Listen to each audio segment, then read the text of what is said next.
Hello बच्चों, मैं 11th class के लिए फिजिक्स का पहला टॉपिक लेके आ रहा हूँ और उसका नाम है यूनिट एंड डायमेंशन। हम यूनिट के बारे में पहले से भी जानते आ रहे हैं। लेंथ को हम मापते थे मीटर में, ये मीटर इसका यूनिट हो गया। सेंटीमीटर में मापते थे ट्रायंगल्स का इक्वेशंस निकालने के लिए या फॉर्मूला ये एरिया निकालने के लिए, तो ये यूनिट था। अब हम यहाँ पे मीटर सेंटीमीटर ना यूज करते हुए लेंथ के लिए कैपिटल एल यूज करने वाले हैं। बस डायमेंशनल एनालिसिस में एक नया चीज़ इसमें ये जुड़ जाएगा। और ऐसे ही टाइम के लिए कैपिटल टी यूज करेंगे, सेकेंड के लिए टाइम के लिए टी यूज करने वाले हैं। तो ये डायमेंशनल एनालिसिस का वीडियो हम यहाँ पे बना रहे हैं। अब देखते हैं कि फिजिक्स में जो भी फिजिकल क्वांटिटी है उसको मेजर करते हैं। तो फिजिक्स में मेजर करने वाले सभी क्वांटिटी को फिजिकल क्वांटिटी कहते हैं, जैसे length, mass, time, area, work done, frequency, जो भी चीज़ है जिसको मेजर कर सकते हैं वो फिजिकल क्वांटिटी कहलाता है। तो सभी फिजिकल क्वांटिटी को दो पार्ट में डिवाइड कर दिया गया है यहाँ पे। एक है बेस फिजिकल क्वांटिटी जिसमें 7 को रखा गया है, और इसके अलावा जो भी फिजिकल क्वांटिटी बच गया वो डिराइव फिजिकल क्वांटिटी कहलाएगा। 7 फिजिकल क्वांटिटी का एक बार नाम देख लेते हैं। Mass, length, time, temperature, electric current, luminous intensity और अमाउंट ऑफ सब्सटेंस, ये 7 बेस फिजिकल क्वांटिटी कहलाएगा। उसके अलावा जो भी फिजिकल क्वांटिटी बच गया उसका डायमेंशंस और यूनिट इसी के हेल्प से निकल जाता है, डिराइव्ड हो जाता है इसी से, इसीलिए बाकी को डिराइव फिजिकल क्वांटिटी कहा गया है। तो बेस फिजिकल क्वांटिटी में हम डायमेंशनल एनालिसिस में लेंथ के लिए कैपिटल एल, मास के लिए कैपिटल एम यूज करने वाले हैं, और उसका पावर क्या आएगा वो पावर उस यूनिट में, उस फिजिकल क्वांटिटी में का डायमेंशंस कहलाएगा। अब हम देखते हैं इसका, तो डायमेंशंस यहाँ पे लिखा हुआ है, यही इसका डायमेंशंस होगा। जैसे मास का डायमेंशंस पूछेगा तो कहेंगे capital M raise to the power 1। Length का डायमेंशंस पूछेगा तो capital L raise to the power 1। तो इसमें लेंथ का डायमेंशंस 1 है, मास का डायमेंशंस 1 है। इसके अलावा इन 7 के अलावा हम दूसरा फिजिकल क्वांटिटी देखते हैं, जैसे एरिया। तो एरिया का हम इसका डायमेंशंस निकालेंगे। तो किसी भी फिजिकल क्वांटिटी का अगर डायमेंशंस निकालना होगा तो पहला रूल होगा कि उस क्वांटिटी का हम कोई एक नॉन फार्मूला लिख लें, कोई भी फार्मूला। जैसे एरिया की बात करेंगे तो एरिया में आपको जो भी फार्मूला याद हो, जैसे base into half into base into height, ये फार्मूला है ट्रायंगल का, या बेस इंटू हाइट, तो बेस इंटू हाइट होता है पैरेललोग्राम का एरिया। कोई भी फार्मूला एक हम चूज कर लेंगे, उससे हम डायमेंशंस निकालने वाले हैं। फिलहाल हम यहाँ पे लिखते हैं ट्रायंगल का area half into base into height, और उस फॉर्मूला में जो भी फिजिकल क्वांटिटी यूज होगा वो फिजिकल क्वांटिटी इस बेस फिजिकल क्वांटिटी तक होना चाहिए। अगर वहाँ तक नहीं पहुँच पा रहा है तो इसको फर्दर और एक्सपेंड करेंगे। फिलहाल यहाँ पे देखते हैं तो नंबर के लिए कोई डायमेंशंस नहीं होता है, और बेस और हाइट जो है, बेस एक तरीके का लेंथ है। जैसे ट्रायंगल में देखते हैं कि ट्रायंगल में ये बेस होता था, तो बेस लेंथ है, तो इसके लिए डायमेंशंस हम यूज करेंगे एल। फिर इंटू है तो इंटू, और हाइट जो होता है किसी भी ट्रायंगल का, ये हाइट भी जो होता है वो एक लेंथ ही होता है। जैसे ये हाइट है, ये हाइट है, तो हाइट के लिए भी हम एल यूज करने वाले हैं। तो डायमेंशंस यहाँ से निकल गया, निकलने वाला है एरिया का। तो एरिया का डायमेंशंस एल इंटू एल आया, इसको हम कह सकते हैं कि एल स्क्वायर, और उसको हम स्क्वायर ब्रैकेट में से क्लोज कर देंगे। तो ये हो गया एरिया का डायमेंशंस। अब अगर एरिया के डायमेंशंस में अगर m की भी बात करें, l की भी बात करें, t की भी बात करें, तो m नहीं यूज हुआ है, तो m का डायमेंशंस 1, m का डायमेंशंस 0, l का डायमेंशंस 2 और टाइम का डायमेंशंस 0 है। तो ये हो गया एरिया का डायमेंशंस। या तो हम ऐसे लिखेंगे या ऐसे लिखेंगे। इसी तरीके से वॉल्यूम का कहेगा तो वॉल्यूम का हमें फॉर्मूला लिखना होगा। जैसे वॉल्यूम की बात करेंगे तो वॉल्यूम का फॉर्मूला लिख लेते हैं, 1 पाई आर स्क्वायर एच। ये एक सिलेंडर का वॉल्यूम है। सिलेंडर में जो आर होता था बेस रेडियस, और आर भी एक डिस्टेंस है, सेंटीमीटर मीटर में हम मापते रहते थे इसको। तो आर डिस्टेंस है, तो इसके लिए एल, और इसका पावर 2 है तो 2, और हाइट जो होता है सिलेंडर का ये भी डिस्टेंस है, लेंथ है, तो इसके लिए हम एल यूज करेंगे। तो कुल मिला के इसमें एल का पावर 3 हो गया, और पाई एक नंबर है, और पाई के लिए पाई की वैल्यू होता है 3.14 अप्रॉक्सीमेटली, तो इसका कोई डायमेंशंस नहीं होगा। तो वॉल्यूम का डायमेंशंस निकल के आएगा L raise to the power 3। ये हो गया वॉल्यूम का डायमेंशंस। सिमिलरली अगर एम एल टी के टर्म में लिखना चाहें तो m0 l3 0, ये इसका डायमेंशंस हो गया। ठीक है, ये इसका डायमेंशंस हो गया वॉल्यूम का। अब हम बात करते हैं नया फिजिकल क्वांटिटी वेलोसिटी की। तो वेलोसिटी का डायमेंशंस निकालना होगा, तो वेलोसिटी का फॉर्मूला हमें पता होना चाहिए। वेलोसिटी का फॉर्मूला होता है डिस्प्लेसमेंट अपॉन टाइम। तो डिस्प्लेसमेंट लेंथ है और टाइम जो है वो टाइम है, तो L/t अगर इसको मल्टीप्लाई में लिखा जाए तो L(t⁻⁻1), तो ये हो गया L(t−1), ये हो गया वेलोसिटी का डायमेंशन। एक्सेलरेशन की बात करें तो एक्सेलरेशन का फॉर्मूला याद होना चाहिए, या दिया रहेगा। एक्सेलरेशन का होता है वेलोसिटी अपॉन टाइम। वेलोसिटी का अब यहाँ पे देखते हैं कि ये जो वेलोसिटी है, वेलोसिटी बेस फिजिकल क्वांटिटी में नहीं आया, लेकिन टाइम आ जा रहा है। तो फर्दर हम वेलोसिटी को एक्सपेंड करेंगे, तो वेलोसिटी का फॉर्मूला लिखेंगे वेलोसिटी के जगह पे, तो ये होता है displacement upon time. Displacement upon time. अब डिस्प्लेसमेंट भी लेंथ है, तो डिस्प्लेसमेंट आ गया बेस फिजिकल क्वांटिटी में, टाइम भी आ गया, और नीचे का जो टाइम है ये भी टाइम आ गया। इसमें तीनों physical quantity base physical quantity में आ गया है। तब हम इसका लिखेंगे। डिस्प्लेसमेंट के लिए L लिखेंगे, और इस टाइम के लिए कैपिटल T लिखा है यहाँ पे, और इस टाइम के लिए कैपिटल T लिखा है यहाँ पे।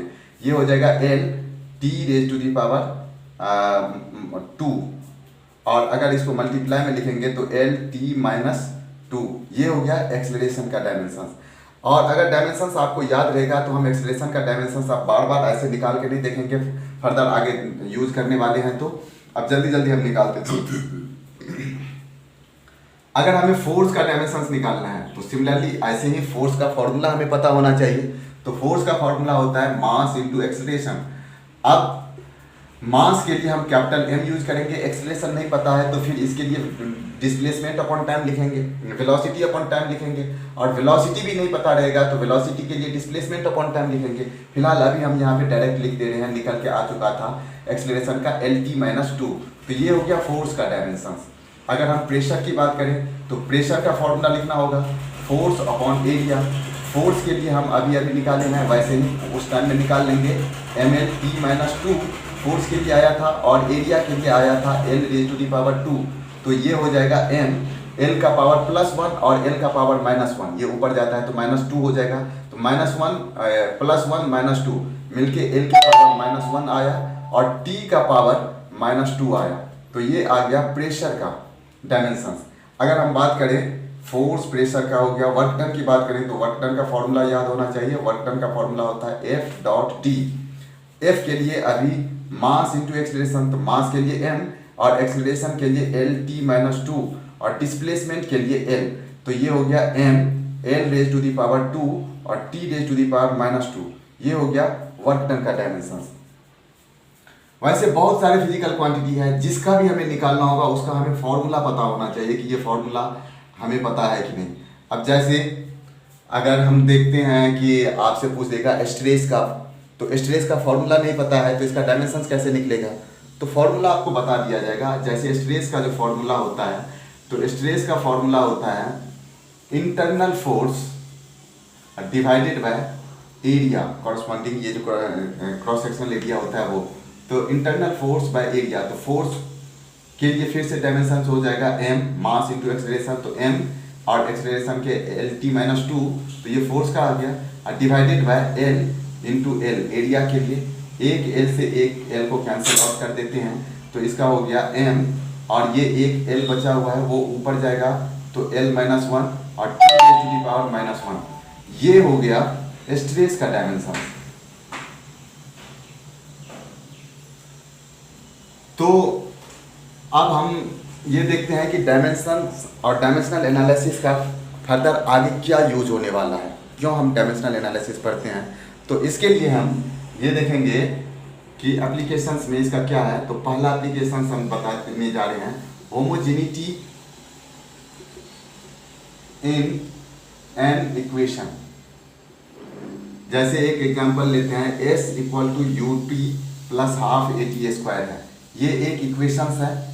और ये इक्वेशंस है तो इसमें जितने भी टर्म यूज हुआ है S और ½ AT², ये सभी term similar same physical quantity होना चाहिए, होमोजेनियस होना चाहिए।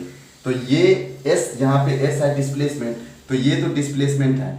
UT क्या है, ये टर्म UT वाला टर्म क्या है, तो ये भी डिस्प्लेसमेंट होना चाहिए, और ½ AT² भी डिस्प्लेसमेंट होना चाहिए।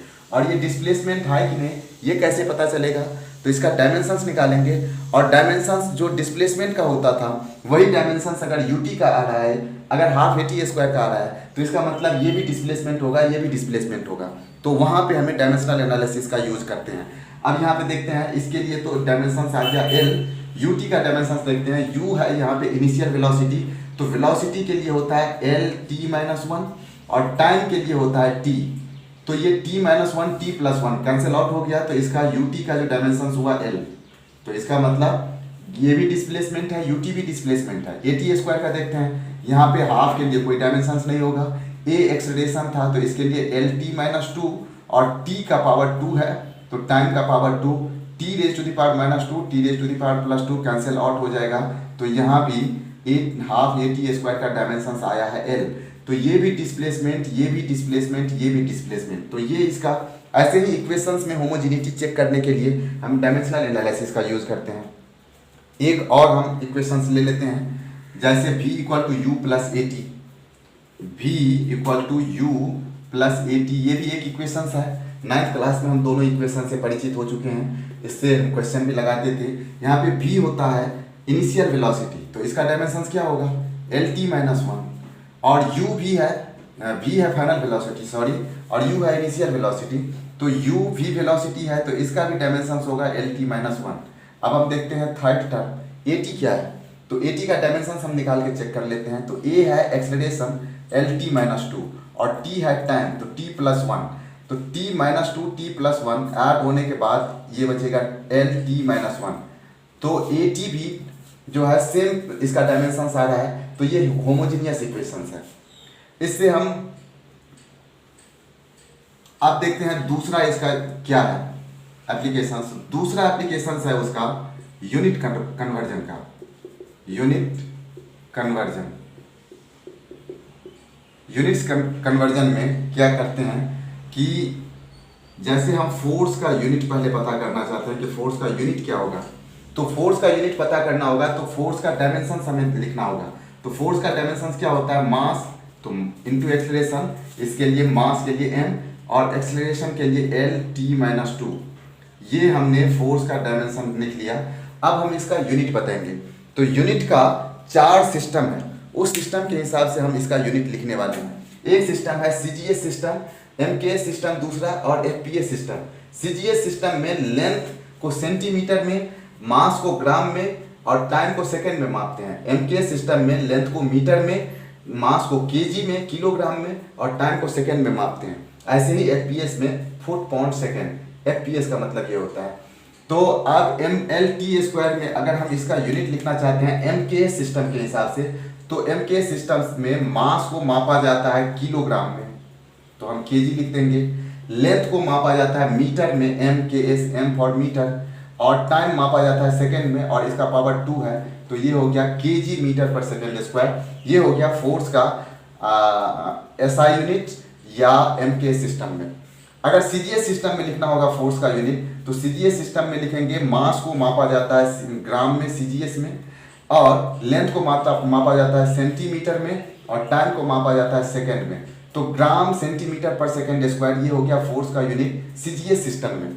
अब हम देखते हैं कि इसका कन्वर्जन कैसे होगा। अब एक बात और बता दे रहे हैं कि केजी मीटर पर सेकेंड स्क्वायर का एक दूसरा नाम है न्यूटन, इसी को न्यूटन कहते हैं, और ग्राम सेंटीमीटर पर सेकेंड स्क्वायर को डाइन कहा जाता है, डाइन।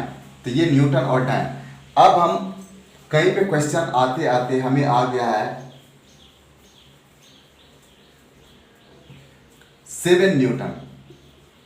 7 न्यूटन फोर्स का यूनिट है, उसको अगर हमें डाइन में बताना है कि कितना डाइन होगा 7 न्यूटन, 7 न्यूटन कितना डाइन होने वाला है, तो इसको कन्वर्ट करना पड़ेगा। अब कैसे कन्वर्ट करेंगे, तो 7 न्यूटन को हम लिखेंगे 7, और न्यूटन के जगह पे जो इसका यूनिट आया था एमकेएस सिस्टम में, मास के लिए केजी, लेंथ के लिए मीटर और टाइम के लिए second raise to the power -2। ये लिखने के बाद अब हम कन्वर्ट करते करते डाइन तक पहुंचने वाले हैं। तो 7 किलोमीटर पर सेकेंड मीटर पर सेकेंड स्क्वायर को यहाँ पे हम 7 को 7 ही लिखेंगे, और सीजीएस में हमें निकालना है, तो सीजीएस में इसका यूनिट होता था ग्राम सेंटीमीटर पर सेकेंड स्क्वायर। सीजीएस में ग्राम सेंटीमीटर पर सेकेंड स्क्वायर इसका यूनिट है। तो अब देखते हैं 7 तो है ही, यहाँ पे ग्राम आना चाहिए, किलोग्राम नहीं आना चाहिए, किलो नहीं आना चाहिए। तो किलो है क्या, तो किलो एक नंबर होता है, किलो का मतलब होता है 1000, मतलब 10⁻3। ऐसे ही हेक्टो का मतलब होता है 10⁻2, सेंटी का मतलब होता है 10⁻², मतलब 1/100 को सेंटी कहा जाता है। तो यहाँ पे के जगह पे के नहीं चाहिए, सीजीएस यूनिट में केवल जी चाहिए। तो के लिए हम नंबर जो यूज होता है वो नंबर हम लिख लेंगे 10⁻3, और जी के लिए हम ग्राम लिखेंगे। तो ग्राम तो हमें चाहिए, ग्राम लिख लिया, थोड़ा सा दूर लिखते हैं। तो 7 के जी तो हो गया, मीटर भी हो गया, और सेकेंड स्क्वायर भी हो गया। अब देखिए ग्राम तो बदल चुका है लेकिन मीटर नहीं बदला है। तो मीटर में मीटर की जगह पे मीटर है, सेंटी नहीं है। तो सेंटी हम अपने मन से लिखते हैं। तो सेंटी का मतलब होता है 10⁻², ये एक्स्ट्रा आ गया। तो इसको कैंसिल आउट कौन करता है, 10⁻²+2। तो इसके कैंसिल आउट करने के लिए जो नंबर चाहिए वो नंबर हम मल्टीप्लाई कर लिए। अब ये दोनों बैलेंस्ड है, 7 की जगह पे 7, के की जगह पे 10⁻², जी की जगह पे जी, मीटर की जगह पे एम, एस की जगह पे एस -2 है ही। अब ये सेंटी एक्स्ट्रा आया है तो इसको कैंसिल आउट करने के लिए 10⁻² है। तो ये हो गया इसमें। तो अब हम इसको लिखते हैं 10⁻5 ग्राम सेंटीमीटर पर सेकेंड स्क्वायर। ये आ गया सीजीएस यूनिट, और ग्राम सेंटीमीटर पर सेकेंड स्क्वायर को ही डाइन कहा जाता है। तो यहाँ लिख देंगे डाइन, और इसको लिखेंगे 10⁻5। तो ये देखिए 7 न्यूटन कन्वर्ट होते होते कितना डाइन होगा, ये कन्वर्ट हो चुका है। आज का वीडियो हम यहीं पे पॉज करते हैं, आगे का वीडियोज हम कल देखेंगे। और ये नया चैनल है, आप इसको सब्सक्राइब कर लें ताकि सारे वीडियोज आपके पास सबसे पहले पहुंचता रहे। Thank you.